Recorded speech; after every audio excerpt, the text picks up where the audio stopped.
We've got another impactful winter storm on its way, and it's going to be arriving later on tonight. We've got winter storm warnings, watches, and advisories for much of western Montana. These will all start going into effect for early tomorrow morning. Greatest impact right now will be up across northwestern Montana and the mountains of southwest Montana. Now, as this system moves into the area, few snow showers will be possible around 8 to 10 o'clock. But it's really as we get into about 3 to 5 o'clock, we're going to see that snow really start to move in. Light to moderate snow for tomorrow morning's commute, but by the evening, that's when we really start to see some of that heavy snowfall move into the area. Northwest Montana looks likely. Areas along and south of Interstate 90 maybe takes a little bit longer for that snow to get there, but overnight we're going to continue to see those snow showers before we finally see this clear out heading into Thursday morning. Now again, high impact winter storm northwest Montana is likely, but you'll see this area here circled. This is going to be that area of greatest uncertainty. Depending on the track, we could see totals go up or down. Certainly something to keep an eye on. Now coming up here in about 13 minutes,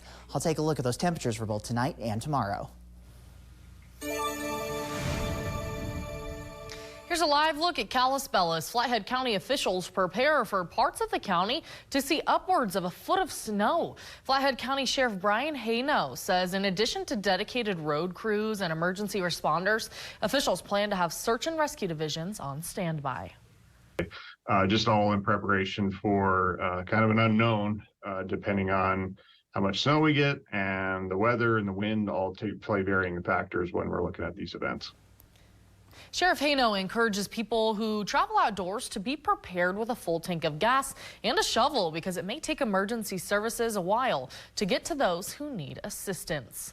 A new update tonight after the bitter cold led Bozeman's HRDC to issue its first code blue of the season. NBC Montana's Michael Santaskoy speaks to leadership to find out how the shelters handled serving those in need during the severe weather. HRDC reports they're seeing more people using their shelters more than ever before from the frigid temperatures. Over a 4-day span, the Bozeman Warming Center consistently served over 100 people a night, and the Livingston Emergency Shelter served nearly 20 people a night. I spoke with HRDC leadership to find out how they managed to help the large number of people. We were able to kind of put some things in motion prior to the cold snap actually arriving, which helped us to prepare and really make sure that when the cold snap hit, we were able to open our doors and keep them open to get people out of the cold. And Geyer says for the first code blue of the winter season, it was a success. HRDC was able to bring an extra set of eyes to help monitor the increased number of people in the community step up with numerous donations. There was an outpouring of support for this code blue, and donations were coming in fast and furious. But there were challenges the nonprofit did have to overcome. Here in Livingston, we were sort of scrambling to get volunteers to fill up all of those shifts, and we were working on filling up those shifts right up until the last minute. Do better with donation intake and sorting through clothing and things like that, and really be more precise about what we ask the community for when we're in this code blue situation. The total cost to keep the doors open at the Bozeman Warming Center is about $1,500 a day, and for the Livingston Emergency Shelter is around $1,000 a day.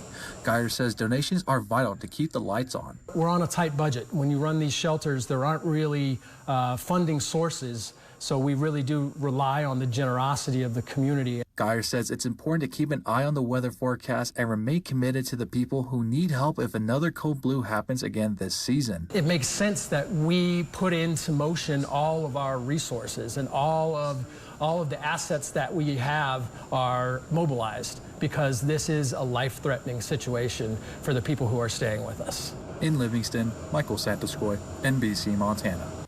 Montana Highway Patrol is reporting a significant jump in service calls after a cold snap rolled into the Treasure State late last week.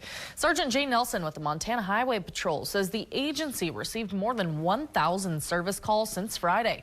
Roughly 514 of them were for motor vehicle crashes, but very few of the crashes involved serious injuries.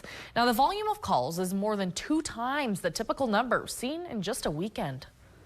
Our troopers across the state are headed from call to call. And it's really been a taxing time, especially with these temperatures, dealing with situations where they're going to be outside of their vehicle helping other motorists.